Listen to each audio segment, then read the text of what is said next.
जय हिंद आप सभी को। तो चलिए स्टार्ट करते हैं। आज का class the question bank selection गुरु का होगा। बिहार दरोगा क्वेश्चन बैंक सिलेक्शन गुरु का क्वेश्चन बैंक है। और आज के इस क्लास में पॉलिटी का क्लास नंबर 16 होगा। इसके पहले 15 क्लास करवा चुके हैं, तो आप लोग जाके प्लेलिस्ट चेक कीजिएगा, आपको 15 क्लास का जो है प्लेलिस्ट एक साथ मिल जाएगा। तो इसमें जो है क्वेश्चन देखने वाले हैं 277 से देखने वाले हैं, क्योंकि इसके पहले जो है ना 276 तक करवा चुके हैं। क्योंकि अब लास्ट होने वाला लगभग 2-3 क्लास में जो है ना सारा पॉलिटी ख़त्म हो जाएगा। उसके बाद ज्योग्राफी या तो फिर हिस्ट्री जो है ना मॉडर्न से स्टार्ट कर देंगे। तो आप लोग ध्यानपूर्वक पूरा क्लास को देखिएगा, और अंत तक जो है ना, जब तक पूरा क्लास नहीं खत्म हो तब तक आपको बंद नहीं करना है, और लास्ट तक देखिएगा। और क्लास कैसा लगा आप लोग कमेंट में ज़रूर बताइएगा, और हर क्लास को जो है ना लाइक शेयर सब्सक्राइब जरूर कीजिए। तो चलिए देखिए, कह रहा है कि संविधान में संशोधन की आवश्यकता जो है ना समय समय पर क्यों होती है। क्वेश्चन कह रहा है कि संविधान में संशोधन की जो आवश्यकता होता है समय समय पर क्यों होती है, बताइए। ऑप्शन को पढ़िए और आंसर बताइए। तो इसका राइट आंसर क्या होगा, ऑप्शन नंबर 1 होगा। समय के साथ बदलते परिस्थिति कारण जो है ना संविधान में जो है ना बदलाव जरूरी होता है। ठीक है ना, आजकल देख ही रहे हैं कि कितना हो रहा है, क्योंकि आजकल संविधान में इतना छेड़छाड़ हो रहा है ना कि मत पूछिए। लेकिन ज़रूरी जो होता है उसको करना चाहिए, लेकिन आजकल तो बहुत ज़्यादा ही हो रहा है। तो कह रहा है कि संविधान में संशोधन की आवश्यकता समय समय पर क्यों होती है, क्योंकि समय के साथ साथ बदलते इस परिस्थिति कारण जो है ना संविधान में बदलाव जरूरी होता है। ठीक है, याद रखिएगा। आगे देखिए, कह रहा है कि संविधान संशोधन क्या है, इसके बारे में देखते हैं। कह रहा है कि इस भारतीय संविधान में संशोधन करना जो है ना अमेरिका के तरह ना तो अधिक जटिल है और ना ही ब्रिटेन की तरह जो है ना बहुत आसान है। ठीक है, यहाँ पे कह रहा है ना कि भारतीय संविधान में संशोधन करना अमेरिका की तरह ना तो अधिक जटिल है और ना ही ब्रिटेन की तरह जो है ना बहुत आसान है। ठीक है, आगे देखिए, कह रहा है कि अर्थात भारतीय संविधान ना अधिक कठोर है और ना अधिक जो है लचीला, बल्कि दोनों का क्या है, तो सम्मिश्रण हमारा क्या है, हमारा कॉन्स्टिट्यूशन है। याद रखिएगा। आगे कह रहा है कि भारतीय संविधान के बारे में विभिन्न विद्वानों का विचार क्या क्या था। देखिए, केसी वियर का जो विचार था ना, क्या था, तो कह रहा है कि लचीलेपन एवं जटिलता के बीच बेहतर बेहतर संतुलन है। ये किसका है, अगर यहाँ पे क्वेश्चन पूछेगा ना कि लचीलेपन एवं जटिलता के बीच बेहतर संतुलन अपना संविधान है, भारत का संविधान है, ये किसका कथन था, किसका विचार था, तो केसी वियर का था। किसका था, केसी वियर। याद रखिएगा, ये सब क्वेश्चन बहुत इंपॉर्टेंट है। आगे देखिए, कह रहा है जवाहरलाल नेहरू का विचार क्या था, तो हम इस संविधान को इतना ठोस बनाना चाहते हैं जितना अस्थाई हम इसे बना सकते हैं। ठीक है, और संविधान में कुछ भी अस्थाई नहीं है, याद रखिएगा। तो जवाहरलाल नेहरू का जो विचार था ना, वो क्या था, तो हम इस संविधान को इतना ठोस बनाना चाहते हैं जितना अस्थाई हम इसे बना सकते हैं, और संविधान में कुछ भी अस्थाई नहीं है। याद रखिए, किसका विचार था, तो JL नेहरू का विचार था।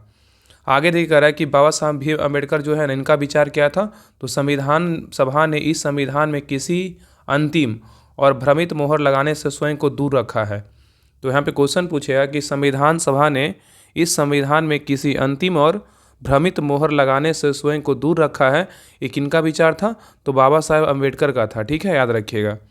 आगे देखिए, कह रहा है कि संविधान संशोधन की प्रक्रिया के बारे में भारतीय संविधान के भाग 20 और अनुच्छेद जो है ना 368 में जो है ना वर्णन किया गया है। तो यहाँ पे क्वेश्चन पूछेगा कि जो संविधान संशोधन की जो प्रक्रिया है वो किस भाग में है, तो भाग 20 याद रखिएगा। ठीक है, और किस अनुच्छेद में है, तो अनुच्छेद 368 में जो है ना वर्णन किया गया है। ठीक है, आगे बढ़ते हैं। आगे कह रहा है कि संविधान संशोधन की प्रक्रिया दक्षिण अफ्रीका के जो है ना संविधान से लिया गया है। तो यहाँ पे ये भी क्वेश्चन पूछेगा कि भारत में जो है ना संविधान संशोधन की जो प्रक्रिया है, जो संविधान संशोधन होता है उसका जो प्रक्रिया है वो कहाँ से लिया गया, किस देश के संविधान से लिया गया है, तो दक्षिण अफ्रीका के संविधान से जो है ना लिया गया है। आगे कह रहा है कि संसद संविधान के किसी भी प्रावधान में जो है संशोधन क्या है, कर सकती है। चलिए आगे देखिए।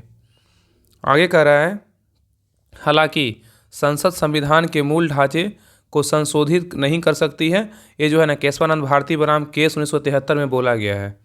तो यहाँ पे लिखा गया ना कि हालांकि संसद संविधान के मूल ढांचे को जो है ना संशोधित नहीं कर सकती है, ये केशवानंद भारती केस 1973 में बोला गया था। आगे कह रहा है कि संविधान संशोधन की प्रक्रिया केवल संसद में जो है ना शुरू किया जा सकता है और राज्य विधानमंडल में नहीं, याद रखिएगा। तो संविधान संशोधन की जो प्रक्रिया होती है केवल संसद में शुरू किया जा सकता है, राज्य विधानमंडल में नहीं, याद रखिएगा। आगे कह रहा है संविधान संशोधन की प्रक्रिया जो है ना संसद के किसी भी सदन में शुरू किया जा सकता है, याद रखिएगा। तो कह रहा है कि संविधान संशोधन की प्रक्रिया संसद के किसी भी सदन में जो है ना शुरू किया जा सकता है। नेक्स्ट कह रहा है कि संविधान संशोधन, कह रहा है संविधान संशोधन प्रक्रिया शुरू करने के लिए जो है ना राष्ट्रपति की पूर्व अनुमति जो है ना की आवश्यकता नहीं होती है। तो यहाँ पे कह रहा है कि संविधान संशोधन प्रक्रिया शुरू करने के लिए राष्ट्रपति की पूर्व अनुमति की आवश्यकता जो है नहीं पड़ती है। नेक्स्ट है कह रहा है विधेयक को मंत्री मतलब सरकारी सदस्य, गैर मंत्री मतलब गैर सरकारी सदस्य द्वारा जो है ना पेश किया जा सकता है। ठीक है। आगे कह रहा है संविधान संशोधन विधेयक को संसद के दोनों सदनों में अलग अलग विशेष बहुमत से पारित होना आवश्यक है, याद रखिएगा। तो यहाँ पे कह रहा है कि संविधान संशोधन विधेयक को संसद के दोनों सदनों में अलग अलग विशेष बहुमत से जो है ना पारित होना क्या होता है, आवश्यक होता है। आगे देखिए कह रहा है गतिरोध की स्थिति, कह रहा है गतिरोध की स्थिति में संयुक्त अधिवेशन का कोई प्रावधान नहीं है। नेक्स्ट है कह रहा है यदि संविधान संशोधन विधेयक एक सदन से दूसरे सदन में जाता है और दूसरा सदन अस्वीकार कर देता है तो विधेयक को जो है ना अपने आप समाप्त हो जाता है। ठीक है। तो यहाँ पे बहुत इंपॉर्टेंट पॉइंट है, कह रहा है यदि संविधान संशोधन विधेयक एक सदन से दूसरे सदन में जाता है और दूसरा सदन अस्वीकार कर देता है तो विधेयक अपने आप क्या होगा, समाप्त हो जाएगा। आगे देखिए कह रहा है कि यदि संविधान के संघीय व्यवस्था में संशोधन करना हो तो ऐसी स्थिति में कम से कम आधे राज्यों के विधानमंडलों से समान बहुमत से जो है ना पारित होना अनिवार्य होता है। तो यहाँ पे कह रहा है यदि संविधान के संघीय व्यवस्था में संशोधन करना हो तो ऐसी स्थिति में जो है ना कम से कम आधे राज्यों के विधानमंडलों को समान बहुमत से भी पारित होना क्या है, तो अनिवार्य है। आगे देखिए कह रहा है कि संविधान संशोधन विधेयक, कह रहा है संविधान संशोधन विधेयक पर राष्ट्रपति को स्वीकृति देना क्या होता है, बाध्यकारी है। और नेक्स्ट कह रहा है इसी में कह रहा है 24वां संविधान संशोधन 1971 के तहत यह प्रावधान जो है ना जोड़ा गया था। तो संविधान संशोधन विधेयक पर राष्ट्रपति को स्वीकृति देना बाध्यकारी है और यह जो जोड़ा गया था 24वां संविधान संशोधन 1971 के तहत यह प्रावधान जोड़ा गया था। आगे देख कर रहा है कि संविधान में 3 प्रकार से जो है ना संशोधन किया जा सकता है। पहला क्या है, तो संसद के साधारण बहुमत द्वारा संशोधन करके, दूसरा है संसद के विशेष बहुमत द्वारा संशोधन करके, और तीसरा है संसद के विशेष बहुमत एवं कम से कम आधे राज्यों के विधानमंडलों की साधारण बहुमत में स्वीकृति समय से संशोधन करके। तो ये 3 जो कार्य इस तरह से जो है ना संविधान में जो है ना संशोधन किया जा सकता है। ठीक है। पहला क्या था कि संसद के साधारण बहुमत द्वारा संशोधन करके, दूसरा है संसद के विशेष बहुमत द्वारा संशोधन करके, और तीसरा है क्या है, तो संसद के विशेष बहुमत एवं कम से कम आधे राज्यों के विधानमंडलों की साधारण बहुमत में से स्वीकृति से संशोधन करके। ठीक है। इसी में देखिए कह रहा है कि एक को जो है ना पहला जो है ना एक को अनुच्छेद 368 के तहत संविधान संशोधन जो है नहीं माना जाता है। ठीक है। एक को जो है लेकर के नहीं माना जाता। ठीक है। आगे कह रहा है जबकि 2 एवं 3 जो है ना, जबकि 2 एवं 3 अनुच्छेद जो है 2 एवं 3 को अनुच्छेद 368 के तहत संविधान संशोधन जो है ना क्या है, तो माना जाता है, याद रखिएगा। ठीक है। आगे कह रहा है संसद के साधारण बहुमत द्वारा क्या है, संशोधन। कह रहा है संसद के साधारण बहुमत द्वारा संशोधन क्या है, कह रहा है तो कह रहा है इसमें संसद के दोनों सदनों में साधारण बहुमत द्वारा संशोधन जो है ना किया जा सकता है। और नेक्स्ट है इस अनुच्छेद 368 के तहत संविधान संशोधन जो है नहीं माना जाता है। ठीक है। जैसे क्या है, तो देखिए कह रहा है ना कि भारत में नए राज्यों के प्रवेश या गठन है। नेक्स्ट है नए राज्यों के निर्माण, राज्यों के क्षेत्र एवं नामों में परिवर्तन। नेक्स्ट है किसी भी राज्य में विधान परिषद की सृजन या समाप्ति, तो इसका वर्णन किस अनुच्छेद में, अनुच्छेद 169 में है। तो यहाँ पे क्वेश्चन पूछेगा किसी राज्य में विधान परिषद की सृजन या समाप्ति का वर्णन जो है किस अनुच्छेद में है, तो अनुच्छेद 169 में है। ठीक है। आगे देखिए कह रहा है कि विभिन्न संवैधानिक पदाधिकारियों के वेतन एवं भत्ते। नेक्स्ट है राजभाषा, कह रहा है राजभाषा या संसद में अंग्रेजी भाषा का प्रयोग। नेक्स्ट है निर्वाचन क्षेत्र के पुनर्निर्धारण। नेक्स्ट है 5वीं एवं 6ठी अनुसूची में क्षेत्र के प्रशासन। और नेक्स्ट है नागरिकता की प्राप्ति एवं समाप्ति जो है संबंधित संशोधन है। ठीक है। चलिए आगे देखिए। दूसरा देखिए क्या कह रहा है, कह रहा है कि संसद के विशेष बहुमत द्वारा जो है ना संशोधन हो सकता है। तो इसमें पॉइंट क्या कह रहा है, इस अनुच्छेद 368 के तहत संविधान संशोधन माना जाता है। और नेक्स्ट है संविधान के ज़्यादातर अपबंधों को संसद के विशेष बहुमत से जो है संशोधित किया जा सकता है। ठीक है। जैसे में कह रहा है कि मूल अधिकारों में संशोधन। नेक्स्ट है राज्यों की नीति निर्देशक तत्वों में संशोधन। आगे देखिए तीसरा पॉइंट कह रहा है कि संसद के विशेष बहुमत एवं कम से कम आधे राज्यों के विधान मंडल द्वारा जो है ना साधारण बहुमत में संशोधन। ठीक है। तो कह रहा है कि संसद के विशेष बहुमत एवं कम से कम आधे राज्यों के विधान मंडल द्वारा साधारण बहुमत से क्या है, संशोधन। इसी में पॉइंट कर रहा है कि इस अनुच्छेद में जो है ना अनुच्छेद 368 के तहत संविधान संशोधन जो है ना माना जाता है। आगे कह रहा है कि संविधान के संघीय ढांचा में संशोधन इसी विधि से जो है ना किया जा सकता है। ठीक है। नेक्स्ट है करा यदि विधेयक संसद के विशेष बहुमत से पारित हो जाता है एवं आधे राज्यों के विधानमंडल में साधारण बहुमत से भी पारित हो जाता है परंतु और राज्यों ने अस्वीकार कर दिया हो तो इस विधेयक को जो है ना पारित माना जाएगा। ठीक है, चलिए आगे देखिए। आगे कह रहा है यदि संसद से विशेष बहुमत से पारित होकर कोई विधेयक राज्य विधानमंडल के पास भेजा जाता है तो राज्य विधानमंडल को कितना दिन के भीतर इस विधेयक पर निर्णय लेना होगा, तो कोई समय सीमा जो है निर्धारित नहीं है। ठीक है, आगे कह रहा है कि नोट में दिया हुआ है कि राज्य विधानमंडल में विधानसभा से अनुमति जो है ना की जरूरत होती है, विधान परिषद की नहीं। तो कह रहा है कि राज्य विधानमंडल में विधानसभा से अनुमति की जरूरत होती है लेकिन विधान परिषद की नहीं होती है। और नेक्स्ट है निम्नलिखित अपबंधों में इस प्रक्रिया द्वारा संशोधित किया जा सकता है, जैसे में क्या है तो 7वीं अनुसूची से संबंधित कोई विषय। नेक्स्ट है केंद्र एवं राज्य की विधायी शक्तियों का विभाजन। नेक्स्ट है केंद्र एवं राज्य कार्यकारिणी शक्तियों का विस्तार। और नेक्स्ट है संसद में राज्यों का प्रतिनिधित्व। और नेक्स्ट क्या है संविधान में संशोधन करने की संसद की शक्ति और इसके लिए जो है ना प्रक्रिया। तो क्या कर रहा है कि इसमें जो है ना संसद में राज्यों का प्रतिनिधित्व। और नेक्स्ट है संविधान में संशोधन करने की संसद की शक्ति और इसके लिए प्रक्रिया। और नेक्स्ट है राष्ट्रपति का निर्वाचन एवं इसकी प्रक्रिया। और नेक्स्ट है उच्चतम न्यायालय एवं उच्च न्यायालय। ठीक है, आगे देखिए कह रहा है कि महत्वपूर्ण संशोधन क्या है। तो पहला देखिए कह रहा है कि भारतीय संविधान के प्रथम संशोधन कब हुआ था, 1951 में हुआ था। तो भारतीय संविधान के प्रथम संशोधन कब हुआ था, तो 1951 में हुआ था। और इसके द्वारा जो है ना संविधान में 2 नए अनुच्छेद 31 और 31 के ख, मतलब 31 के क और 31 के ख जो है तथा 9वीं अनुसूची को जोड़ा गया ताकि कुछ राज्यों में कृषि एवं कृषि भूमि संबंधी सुधारों के संरक्षण हेतु बनाए गए भूमि सुधारों कानून को चुनौती नहीं दी जा सके। ठीक है, आगे देखिए नेक्स्ट है देखिए 15वां संविधान संशोधन कब हुआ था, 1963 में हुआ था।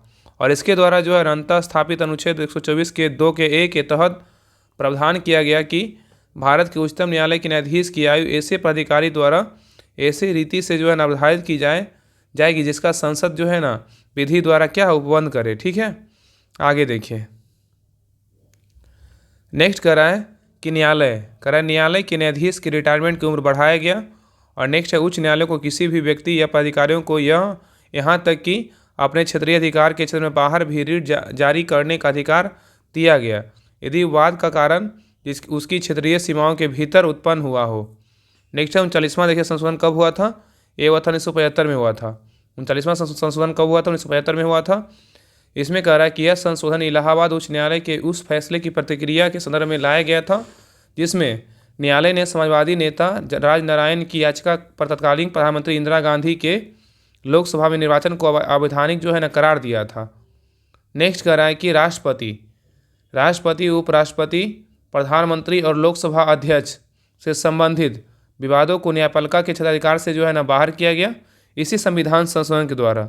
और नेक्स्ट कह रहा है यह तय किया गया कि इनसे संबंधित विवादों का निर्धारण संसद द्वारा सुनिश्चित किए गए प्राधिकरण द्वारा जो है ना किया जाएगा। और इसके तहत प्रावधान किया गया कि राष्ट्रपति उपराष्ट्रपति स्पीकर और प्रधानमंत्री के चुनाव को चुनौती नहीं दी जा सकती है, लेकिन इसे 40वां संविधान संशोधन 1978 के तहत जो है ना क्या कर दिया गया, निरस्त कर दिया गया। और नेक्स्ट देखिए कह रहा है कि 58वां संविधान संशोधन कब हुआ था, यह अधिनियम आया था 1987 में आया था। 58वां संविधान संशोधन अधिनियम कब आया था, 1987 में आया था। और इसके द्वारा क्या किया गया था, तो इसके द्वारा संविधान के भाग 22 के शीर्षक में संक्षिप्त नाम प्रारंभ के बाद हिंदी में प्राधिकृत पाठ को जोड़ा गया तथा अनुच्छेद 394 के क को जो है ना अंतः स्थापित कर राष्ट्रपति को संविधान के मूल पाठ पर अब तक का किए गए संशोधनों में सहित हिंदी में अनुवाद प्राधिकृत पाठ प्रकाशित कराने का प्राधिकार दिया गया। और नेक्स्ट है कह रहा है कि 58वां संविधान संशोधन ने राष्ट्रपति को संविधान के आधिकारिक पाठ को हिंदी में प्रकाशित करने की जो है ना शक्ति प्रदान किया गया। तो यहाँ पे कह रहा है कि 58वां संविधान संशोधन, तो याद रखिएगा कि 58वां संविधान संशोधन ने राष्ट्रपति को जो है ना संविधान के आधिकारिक पाठ को जो है ना हिंदी में प्रकाशित करने की क्या किया, मतलब शक्ति प्रदान किया। यहाँ पे क्वेश्चन ऐसे पूछ सकता है कि राष्ट्रपति को संविधान के आधिकारिक पाठ को हिंदी में प्रकाशित करने की शक्ति जो प्रदान किया गया किस संशोधन के द्वारा, तो 58वां संविधान संशोधन के द्वारा, याद रखिएगा। आगे देखिए है 81वां संशोधन कब हुआ था, ये 2000 में हुआ था। इसके बारे में कह रहा है कि रिक्तियों के बैकलॉग को भरने में अनुसूचित जाति मतलब SC ST जो अनुसूचित जनजाति के आरक्षण का संरक्षण दिया गया। और 81वां संशोधन में कहा गया कि 1 वर्ष में आरक्षण के आधार पर भरी जाने वाली रिक्तियों की संख्या जिसमें आगे बढ़ाए गए आरक्षण भी शामिल है और 50% की सीमा से अधिक नहीं होनी चाहिए। ठीक है। नेक्स्ट है 83वां संविधान संशोधन कब हुआ था? तो 2000 में हुआ था। ये सब जो है ना ईस्वी याद रखिए, क्योंकि ईस्वी भी कभी भी पूछ देता है एग्जाम में कि हाँ 83वां संविधान संशोधन जो है ना कब हुआ था, तो ये 2000 में हुआ था। इसके बारे में कह रहा है अरुणाचल प्रदेश में पंचायतों को अनुसूचित जातियों हेतु कोई आरक्षण नहीं है, क्योंकि वहाँ इनकी जो है ना प्रभावकारी संस्था क्या है? तो नहीं है, और यहाँ का समाज आदिवासी क्या है? तो समाज है। नेक्स्ट है 57वां संविधान संशोधन कब हुआ था? 2011 में हुआ था। इसके तहत क्या किया गया? 57वां संविधान संशोधन जो है 2011 के तहत क्या किया गया? तो अनुच्छेद 19 के 1 के ग के अंतर्गत सहकारी समितियां बनाने का जो है अधिकार जोड़ा गया। तो यहाँ पे क्वेश्चन ये पूछेगा कि अनुच्छेद 19 के 1 के ग के अंतर्गत सहकारी समिति बनाने का जो अधिकार जोड़ा गया था, तो किस संविधान संशोधन के द्वारा जोड़ा गया था? तो 57वां संविधान संशोधन 2011 के तहत जोड़ा गया। आगे कह रहा है कि संविधान के अनुच्छेद 243 के ZI के अनुसार सहकारी समिति के बोर्ड में उतनी संख्या में निदेशक होंगे जितने राज्य विधानमंडल द्वारा विधि बनाकर उपबंधित किया जाए, परंतु सहकारी सोसाइटी के निदेशकों की अधिकतम संख्या जो है ना 21 से अधिक नहीं होगी। चलिए आगे देखिए। नेक्स्ट कह रहा है 79वें संविधान संशोधन कब हुआ था? 1999 में हुआ था। के द्वारा अनुच्छेद 334 में संशोधन कर लोकसभा और राज्य विधानसभाओं में अनुसूचित जातियों तथा अनुसूचित जनजातियों के लिए आरक्षण और एंग्लो इंडियंस के मनोनयन के लिए व्यवस्था की गई।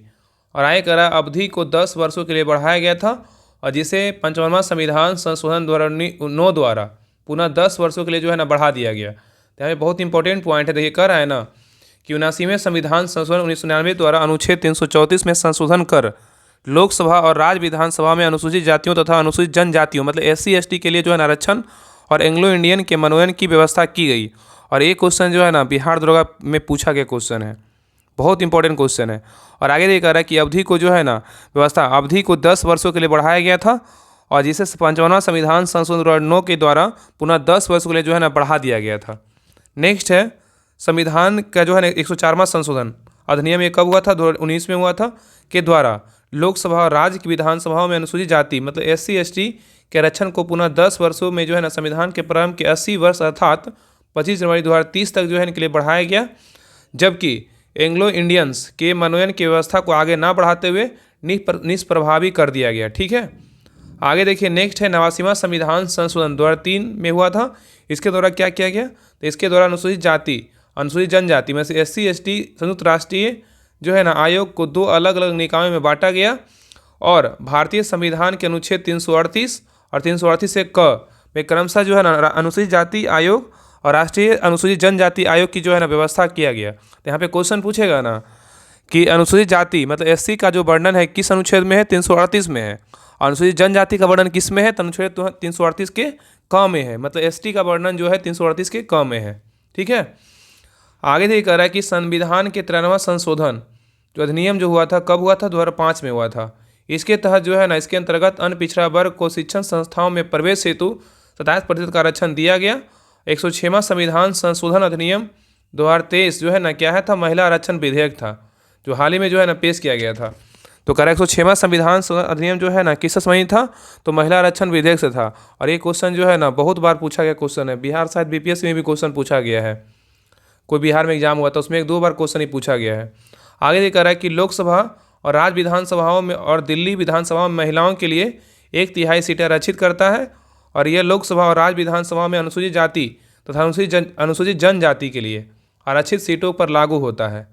नेक्स्ट कह रहा है कि भारत के संविधान के अनुच्छेद 368 के 2 के उपबंधों के तहत वर्णित संविधान के कतिपय प्रावधानों में संशोधन करने हेतु विधेयक के भारत की संसद के प्रत्येक सदन द्वारा अपेक्षित बहुमत से पारित होने के पश्चात उसे राष्ट्रपति की अनुमति के लिए प्रस्तुत किए जाने से पूर्व यह आवश्यक है कि कम से कम जो है ना आधे राज्य विधानमंडलों द्वारा उस विधेयक को अनुसमर्थित किया जाए, और आधे राज्य यदि विधेयक को अपनी संतुति जो है ना देते हैं तो औपचारिकता की पूरी तरह हो जाती है। ठीक है।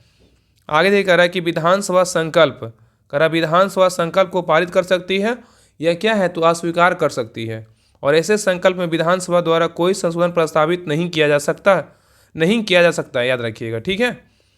चलिए क्वेश्चन नंबर 278 पे देखिए कह रहा है कि उस सही विकल्प को चुनिए जो दिए गए शब्दों की व्यवस्था को तार्किक और सार्थक रूप से जो है ना क्रम में दर्शाता है।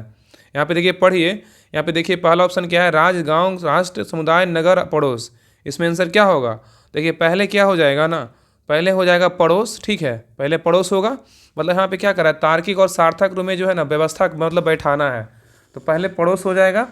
पड़ोस के बाद क्या होता है, समुदाय होता है, तो समुदाय हो जाएगा। एक दो को जब सोचिएगा ना तो बैठ जाएगा, तो पूरा बैठ जाएगा। तो पड़ोस, उसके बाद समुदाय, उसके बाद क्या आएगा, तो उसके बाद गाँव आएगा ना, गाँव आएगा। उसके ऊपर कौन आएगा, फिर उसके ऊपर क्या, नगर आएगा। उसके ऊपर क्या आएगा, तो क्या आएगा, राज्य आएगा। और सबसे ऊपर कौन आएगा, तो राष्ट्र आएगा। इसका राइट आंसर होगा ऑप्शन नंबर डी होगा, 6 4 2 5 1 3। चलिए आगे देखिए,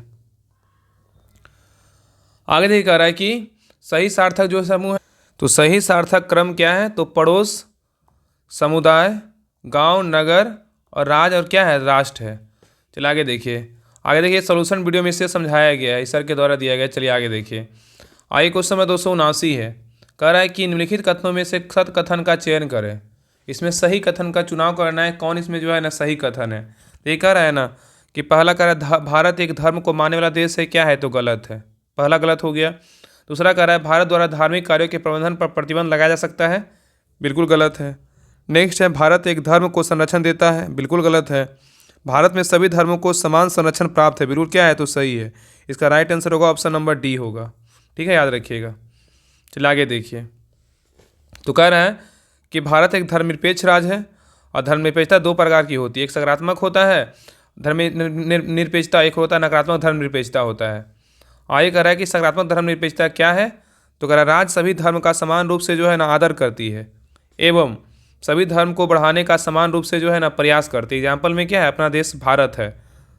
तो ये क्वेश्चन में पूछा गया क्वेश्चन है, कह रहा है कि भारत एक धर्मनिरपेक्ष राष्ट्र है, इसका अर्थ क्या है। क्वेश्चन में पूछा गया है कि भारत एक धर्मनिरपेक्ष राष्ट्र है, इसका अर्थ क्या होता है। इसका जो अर्थ होता है, भारत राज्य का कोई धर्म नहीं है, प्रत्येक नागरिक को अपनी इच्छा अनुसार किसी भी धर्म को मानने तथा उसका प्रचार करने की जो है ना पूरी तरह से क्या है, स्वतंत्रता है, ठीक है। और भारत का अपना कोई धर्म नहीं होगा और भारत सभी धर्म को बढ़ाने का समान रूप से जो है ना प्रयास करेगी। और भारत में सकारात्मक धर्मनिरपेक्षता की अवधारणा को जो है ना अपनाया गया, ठीक है, अपनाया है। नेक्स्ट है नकारात्मक धर्मनिरपेक्षता क्या होता है, तो इसके बारे में कह रहा है कि राज्य जनता के धार्मिक मामला से खुद को बिल्कुल आसान रखती है। एग्जाम्पल में क्या है, पश्चिमी राष्ट्र है और अमेरिका है, ठीक है। आगे कह रहा है कि भारतीय संविधान अनुच्छेद 25 से 28 तक धार्मिक स्वतंत्रता के अधिकार के बारे में चर्चा है। तो यहाँ पे क्वेश्चन पूछेगा कि भारतीय संविधान का जो है ना, मतलब भारतीय संविधान में किस अनुच्छेद से कितना अनुच्छेद में जो है ना धार्मिक स्वतंत्रता के अधिकार के बारे में चर्चा किया गया है। तो अनुच्छेद 25 से 28 तक जो है ना धार्मिक स्वतंत्रता के बारे में चर्चा किया गया है। और धार्मिक स्वतंत्रता का अधिकार का वर्णन किस अनुच्छेद में है, तो 25 से 28 तक है। अनुच्छेद 25 में क्या बोला गया है, किसी भी धर्म को मानने और इसके जैसा आचरण करने एवं अपने धर्म के प्रचार करने की क्या है, स्वतंत्रता है। और नेक्स्ट है हिंदुओं द्वारा तिलक लगाना, मुस्लिमों द्वारा दाढ़ी रखना, सिखों द्वारा बाल एवं पगड़ी रखना इत्यादि किया गया है, ठीक है। सबका अपना अपना ये जो है ना विचार है, मतलब इसका जो है ना इसमें वर्णन किया गया है, अपना अपने अनुसार जो भी है वो अपना रख सकते हैं या तो कुछ भी प्रचार प्रसार कर सकते हैं। आगे कह रहा है कि प्रचार में किसी धर्म का परिवर्तन करना शामिल नहीं है, बिल्कुल नहीं है। और किसी व्यक्ति का अगर बलात्पूर्वक धर्मांतरण कराया जाता है गैर कानूनी है और वह इसके लिए क्या है, सज़ा का प्रावधान है। किसी को जोर जबरदस्ती किसी धर्म का पालन कराना हो, अगर कोई कराता है तो उस पर क्या है, तो इस पर जो है ना सज़ा का प्रावधान किया गया है। आगे देखिए कह रहा है कि भारतीय संविधान के अनुच्छेद 25 में प्रयुक्त हिंदू राष्ट्र, हिंदू शब्द जो है के अंतर्गत बौद्ध, जैन एवं सिख शामिल है। कह रहा है कि भारतीय संविधान के अनुच्छेद 25 में प्रयुक्त हिंदू शब्द के अंतर्गत बौद्ध, जैन एवं सिख शामिल है, जबकि पारसी इसमें जो है ना सम्मिलित क्या है, तो नहीं है। आगे कह रहा है संविधान के अनुच्छेद 25 के अनुसार लोक व्यवस्था, सदाचार और स्वास्थ्य के बंधों के अधीन रहते हुए सभी व्यक्तियों को जो है अंतःकरण की स्वतंत्रता और धर्म के आबाद के रूप में मानने और आचरण करने और आगे देखिए प्रचार करने का जो है ना समान क्या अधिकार होगा। और इसमें मानववाद सम्मिलित जो है ना नहीं है, ठीक है। आगे देखिए अनुच्छेद 26 में क्या है, तो धार्मिक कार्यों संस्थाओं के प्रबंध की स्वतंत्रता है, जैसे मुस्लिम द्वारा मस्जिदों और मदरसा का प्रबंधन किया जाता है और नेक्स्ट सिखों द्वारा गुरुद्वारा का प्रबंधन किया जाता है। नेक्स्ट अनुच्छेद 27 में क्या है, तो किसी धर्म की अभिवृद्धि के लिए कोई कर जो है ना नहीं लिया जाएगा, मतलब किसी धर्म की अभिवृद्धि के लिए कोई कर जो है ना टैक्स नहीं लिया जाएगा। इसका वर्णन किस अनुच्छेद में है, तो अनुच्छेद 27 में है। नेक्स्ट अनुच्छेद 28 में क्या है, तो सरकार द्वारा वित्त पोषित संस्थानों में कोई धार्मिक शिक्षा नहीं दिया जाएगा। तो सरकार द्वारा वित्त पोषित संस्थाओं में कोई धार्मिक शिक्षा नहीं दिया जाएगा। इसका वर्णन किस अनुच्छेद में, अनुच्छेद 28 में है। नेक्स्ट है धार्मिक उपासना में शामिल होने का अधिकार बोलेगा किस अनुच्छेद में है, तो अनुच्छेद 28 में ही है। ठीक है, चलिए क्वेश्चन नंबर 280 पे कह रहा है कि निम्नलिखित कथन पर विचार करें। इसमें कह रहा है ना कि उपयुक्त कथन में से कौन सा कथन जो है ना सत्य है। इसमें सत्य कथन का चुनाव करना है। देखिए पहला कह रहा है कि लोकतंत्र में समानता से अभिप्राय सभी नागरिकों के लिए जो है ना समान अधिकार व अवसर सुनिश्चित करना होता है। बिल्कुल क्या है, तो सही है, ये क्या है, सही है। दूसरा है समानता समाज में विभाजन और भेदभाव को कम करती है और सभी व्यक्तियों को एक समान मानवीय दृष्टिकोण से देखती है। ये भी क्या है, तो बिल्कुल जो है ना सही है। तो एक और इसका राइट आंसर क्या होगा, ऑप्शन नंबर सी, 1 और 2 दोनों क्या है, बिल्कुल सही है। चलिए आगे देखिए, कह रहा है कि लोकतंत्र में समानता का मतलब है सभी नागरिकों के समान व्यवहार किया जाना चाहिए। लोकतंत्र में समानता का मतलब क्या होता है, तो सभी नागरिकों के समान व्यवहार किया जाना चाहिए। और समानता का मतलब है कि सभी लोगों को समान रूप से देखा जाए, चाहे वह गरीब हो या अमीर, किसी भी जाति या धर्म का हो, उसको जो है ना समान रूप से देखने का अधिकार है। ठीक है, नेक्स्ट कह रहा है कानून के सामने सभी नागरिक समान हैं और किसी के साथ भी उसके लिंग, जन्म, संपत्ति, अस्पृश्यता या किसी अन्य आधार पर भेदभाव जो है ना नहीं किया सकता है। और समानता का अधिकार लोकतांत्रिक व्यवस्था का मुख्य अंग है और यह व्यक्ति गरिमा को सुरक्षित रखता है और आत्मसम्मान को जो है ना सुनिश्चित करता है। ठीक है, चलिए आगे देखिए। नेक्स्ट क्वेश्चन नंबर 281 है, कह रहा है कि राष्ट्रपति की राष्ट्रीय आपातकाल शक्ति पर विचार कीजिए। कह रहा है कि राष्ट्रपति के राष्ट्रीय आपातकाल शक्ति पर जो है ना विचार करने के लिए बोल रहा है। इसमें कह रहा है कौन सा जो है ना सही है। देखिए पहला कह रहा है प्रधानमंत्री और मंत्रिपरिषद के लिखित सिफारिश पर कभी भी जो है ना आपातकाल लागू कर सकते हैं। बिल्कुल क्या है, ये भी सही है। दूसरा कह रहा है कि लोकसभा द्वारा संकल्प पारित कर राष्ट्रपति को भेजा जाता है तो वह आपातकाल वापस लेने के लिए क्या है, तो बाध्य है। ये भी क्या है, बिल्कुल सही है। तो ए और 2 क्या है, भी दोनों कथन सही है। आगे कह रहा है कि संविधान के अनुच्छेद 352 के तहत राष्ट्रपति केवल तभी आपातकाल की घोषणा कर सकता है जब उसके पास प्रधानमंत्री और उनके केंद्रीय मंत्रिमंडल द्वारा लिखित रूप से जो है ना रूप में संकट की स्थिति की पुष्टि हो। तो यहाँ पे कह रहा है कि संविधान के अनुच्छेद 352 के तहत राष्ट्रपति केवल तभी आपातकाल की घोषणा कर सकता है जब उसके पास प्रधानमंत्री और उनके केंद्रीय मंत्रिमंडल द्वारा लिखित रूप से संकट की स्थिति की पुष्टि हो। और नेक्स्ट कह रहा है कि आपातकाल लगाने के लिए मंत्रिमंडल की लिखित सिफारिश का जो है ना लिखित सिफारिश का क्या है, प्रावधान 44वें संविधान संशोधन 1978 के तहत जो है ना किया गया है। नेक्स्ट है इसी संविधान संशोधन के तहत अनुच्छेद 352 में मंत्रिमंडल शब्द को क्या किया, जोड़ा गया।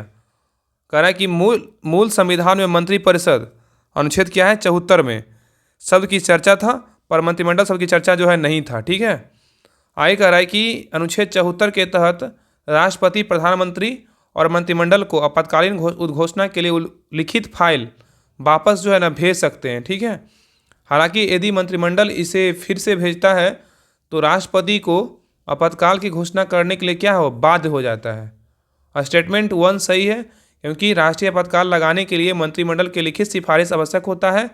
मंत्रिमंडल मंत्री के प्रमुख सदस्यों से मिलकर बनता है। ठीक है, आगे कह रहा है कि राष्ट्रीय आपातकाल की घोषणा भारत के राष्ट्रपति द्वारा उस स्थिति में की जाती है जब युद्ध, बाह्य आक्रमण या सशस्त्र विद्रोह के कारण संपूर्ण भारत या इसके किसी हिस्से की सुरक्षा क्या है, खतरे में है। तब क्या होगा, तो राष्ट्रपति के द्वारा जो है आपातकाल की क्या होता है, घोषणा होता है। आगे कह रहा है कि मंत्रिमंडल से लिखित सिफारिश प्राप्त करने के बाद ही राष्ट्रपति राष्ट्रीय आपातकाल की घोषणा कर सकते हैं। ये जो है ना 44वां संविधान संशोधन 1978 के तहत जो है ना जोड़ा गया। आगे कह रहा है कि प्रधानमंत्री ही केवल मौखिक सलाह ही राष्ट्रीय आपातकाल घोषित करने के लिए पर्याप्त नहीं है। कह रहा है कि प्रधानमंत्री ही केवल जो है ना प्रधानमंत्री की केवल मौखिक सलाह ही राष्ट्रीय आपातकाल घोषित करने के लिए क्या है, पर्याप्त नहीं है। इसका मतलब यह है कि आपातकाल केवल मंत्रिमंडल की सहमति पर ही घोषित किया जा सकता है, ना कि केवल प्रधानमंत्री की सलाह पर। ठीक है, याद रखिएगा। आगे कह रहा है कि जब राष्ट्रीय आपातकाल की घोषणा युद्ध अथवा बाह्य आक्रमण के आधार पर की जाती है तब इसे बाह्य आपातकाल के नाम से जो है ना जानते हैं। जब इसकी घोषणा सशस्त्र विद्रोह के आधार पर की जाती है तब इसे आंतरिक आपातकाल के नाम से जो है ना जानते हैं। ठीक है, जब राष्ट्रीय आपातकाल की घोषणा युद्ध बाह्य आक्रमण के आधार पर होगा तो उसको बाह्य आपातकाल कहेंगे और जब इसकी घोषणा सशस्त्र विद्रोह के आधार पर की जाती है तब इसे आंतरिक आपातकाल के नाम से क्या है, जानते हैं। ठीक है, आगे देखिए। आगे कह रहा है कि प्रारंभ में संविधान ने राष्ट्रीय आपातकाल तीसरे आधार के रूप में जो आंतरिक गड़बड़ी का प्रयोग किया था, किंतु यह शब्द बहुत ही स्पष्ट तथा विस्तृत अनुमान वाला था। नेक्स्ट करा, अतः 1978 के 44वां संशोधन अधिनियम द्वारा आंतरिक गड़बड़ी शब्द को जो सशस्त्र विद्रोह के शब्द से विस्थापित कर दिया गया। अतः अब आंतरिक गड़बड़ी के आधार पर आपातकाल की घोषणा करना संभव नहीं है, जैसा कि 25 जून 1975 में इंदिरा गांधी के नेतृत्व वाली कांग्रेस सरकार ने किया था। ठीक है, तो आगे देखिए कह रहा है कि 25 जून को एनडीए सरकार द्वारा संविधान हत्या दिवस मनाने का जो है निर्णय लिया गया। तो ये भी बहुत इंपॉर्टेंट क्वेश्चन है। क्वेश्चन पूछा है कि भारत सरकार के द्वारा जो है ना, यहाँ पे देखिए ना दे दिया एनडीए सरकार के द्वारा, गजब हाल है। कह रहा है एनडीए सरकार द्वारा संविधान हत्या दिवस मनाने का निर्णय कब लिया गया, तो 25 जून को। ठीक है, याद रखिएगा। नेक्स्ट कह रहा है कि आपातकालीन घोषणा को संसद के दोनों सदनों द्वारा इसके परिवर्तन की तारीख 1 महीने के भीतर अनुमोदित किया जाना चाहिए। तो कह रहा है आपातकाल की घोषणा को संसद के दोनों सदनों द्वारा इसके परिवर्तन की तारीख से 1 महीने के भीतर अनुमोदित किया जाना चाहिए। हाँ, बिल्कुल सही है। एनडीए सरकार, मोदी सरकार के द्वारा जो है ना जो है ना, जिस दिन इंदिरा गांधी जो आपातकाल लगाई थी ना, उसी दिन को लेकर 25 जून को जो है ना क्या गया, तो संविधान हत्या दिवस के रूप में मनाने का निर्णय लिया गया। ये मतलब एनडीए सरकार के द्वारा। सही है, चलिए आगे देखिए। जैसा मोदी सरकार करे वैसा आपको याद करना ही पड़ेगा, पढ़ना ही पड़ेगा, कोई उपाय नहीं है। नेक्स्ट है, करा कि प्रारंभ में संसद द्वारा अनुमोदन के लिए दी गई जो है ना सीमा 2 माह थी, किंतु 1978 के 44वां संविधान संशोधन अधिनियम के द्वारा इसे घटाकर जो है ना 1 महीना कर दिया गया। तो कह रहा है कि प्रारंभ में संसद द्वारा अनुमोदन के लिए दी गई समय सीमा 2 माह थी, किंतु 1978 के 44वां संविधान संशोधन अधिनियम के द्वारा इसे घटाकर जो है ना 1 महीना कर दिया गया। नेक्स्ट कह रहा है कि यदि संसद के दोनों सदनों यदि संसद के दोनों सदनों से इसका अनुमोदन हो गया हो तो आपातकाल जो है ना 6 माह तक जारी रहेगा तथा प्रत्येक 6 माह में संसद के अनुमोदन से इसे अनंत काल तक जो है ना तक बढ़ाया जा सकता है। ठीक है, याद रखिएगा। चलिए आगे देखिए, कह रहा है कि आवधिक संसदीय अनुमोदन का यह उपबंध 1978 के 44वां संविधान संशोधन अधिनियम के द्वारा क्या किया, जोड़ा गया। तो कह रहा है कि आवधिक संसदीय अनुमोदन का यह उपबंध जो है 1978 के 44वां संशोधन अधिनियम के द्वारा जोड़ा गया। नेक्स्ट कह रहा है कि आपातकाल की उद्घोषणा अथवा इसके जारी रहने का प्रत्येक प्रस्ताव संसद के दोनों सदनों द्वारा विशेष बहुमत से पारित होना चाहिए। आगे देख कह रहा है कि राष्ट्रीय आपातकाल का निरसन 2 तरह से जो है ना किया जा सकता है। पहला क्या है, तो राष्ट्रपति द्वारा किसी भी समय एक अन्य उद्घोषणा द्वारा आपातकाल की घोषणा को समाप्त कर दिया जा सकता है, और इस तरह की उद्घोषणा के लिए संसदीय अनुमोदन की आवश्यकता जो है ना नहीं होती है। आगे कह रहा है कि राष्ट्रपति के लिए ऐसी उद्घोषणा को समाप्त कर देना आवश्यक होता है अगर लोकसभा इसे जारी रखने को एक जो है ना प्रस्ताव पारित कर नामंजूर कर देती है। यह सुरक्षा कवच 1978 के 44वां संविधान संशोधन अधिनियम के द्वारा लाया गया था। आगे देखिए, कह रहा है कि इस संशोधन के पहले उद्घोषणा को राष्ट्रपति द्वारा स्वयं रद्द किया जा सकता था, और लोकसभा का इसका संबंध में जो है ना कह रहा है कि इस संशोधन से पहले उद्घोषणा को राष्ट्रपति द्वारा स्वयं रद्द किया जा सकता था, और लोकसभा का इस संबंध में कोई नियंत्रण क्या था, तो नहीं था। नहीं था। आगे कह रहा है इस प्रकार इन सुरक्षा उपायों से पता चलता है कि राष्ट्रीय आपातकाल की उद्घोषणा को निरसन समाप्ति इस घोषणा की तुलना में जो है ना क्या है, तो सरल है। चलिए आगे देखिए, कह रहा है कि अनुच्छेद 358 के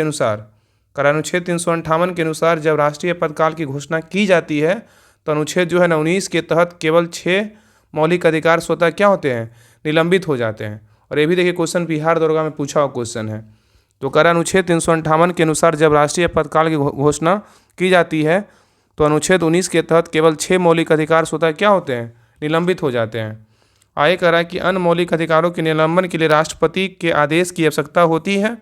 आगे कह रहा है हालांकि अनुच्छेद 19 के तहत 6 मौलिक अधिकारों को केवल तभी निलंबित किया जा सकता है जब राष्ट्रीय आपातकाल युद्ध या बाह्य आक्रमण के आधार पर घोषित किया जाता है, ना कि सशस्त्र विद्रोह के आधार पर। ठीक है, तो कह रहा है हालांकि अनुच्छेद 19 के तहत 6 मौलिक अधिकारों का केवल तभी निलंबित किया जा सकता है जब राष्ट्रीय आपातकाल युद्ध या बाह्य आक्रमण के आधार पर घोषित किया जाता है, ना कि सशस्त्र विद्रोह के आधार पर।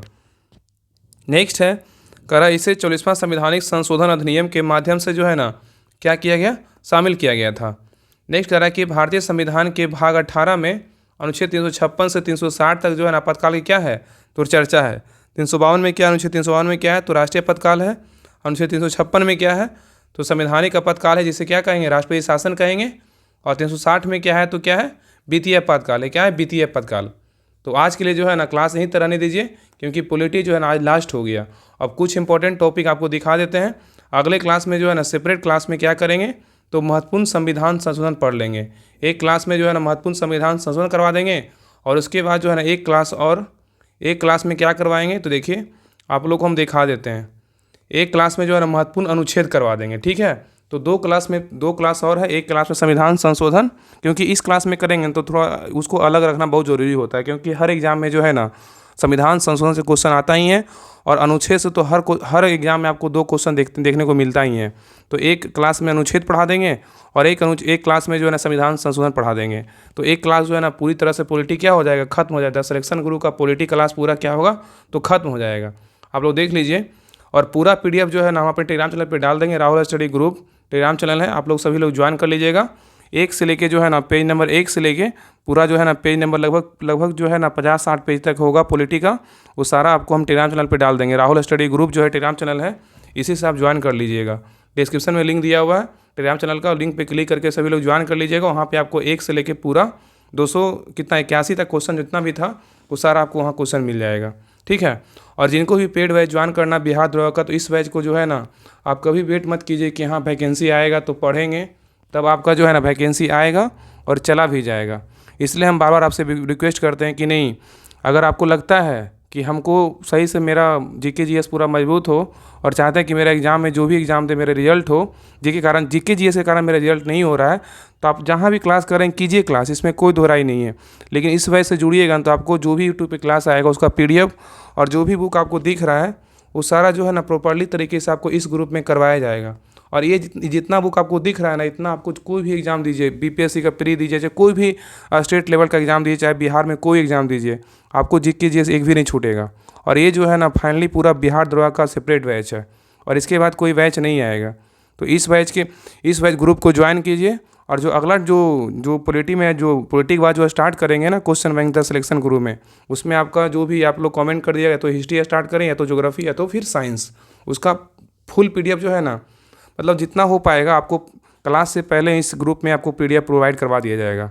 और बाकी तो होमवर्क चल ही रहा है, उस होमवर्क को अच्छे से जो जुड़े हुए हैं वो कंप्लीट कीजिए अच्छे से, और सारा प्रैक्टिस सेट दिया जा ही रहा है। तो इस बैच को ज्वाइन कीजिए, जिनको ज्वाइन करना है वो सारा डिटेल टेलीग्राम चैनल पर डला हुआ है, तो आप ज्वाइन कर सकते हैं। अगर कुछ परेशानी हो तो आप डायरेक्ट मैसेज भी कर सकते हैं, या तो कॉल भी कर सकते हैं। तो देखिए 149 फ़ी है, और ये बैच जो है ना बिल्कुल आपको PT एग्ज़ाम तक आपको सारा कुछ करवाया जाएगा, प्रैक्टिस सेट प्लस होमवर्क दोनों बैच है, 149 में दोनों बैच है। तो इसको ज्वाइन कीजिए, और बाकी जो पॉलिटी का जो PDF है हम वहाँ पे डाल देंगे। और यहाँ पे आपको सेपरेट तरीके से जो ना होमवर्क, प्रैक्टिस सेट, आप जो भी यूट्यूब पे क्लास आएगा वो सारा प्रॉपर्ली तरीके से आपको पहले ही PDF प्रोवाइड करवा दिया जाता है। इसलिए बोलते हैं इस बैच को ज्वाइन कीजिए। तो क्लास को लाइक ज़रूर कीजिएगा, और हर ग्रुप में क्लास को शेयर जरूर कीजिएगा। तो मिलते हैं नेक्स्ट क्लास में, तब तक के लिए जय हिंद, जय भारत। और ज्ञान बिंदु का भी क्लास आपको रेगुलर आएगा, अब इस बात को लेकर निश्चिंत रहिए।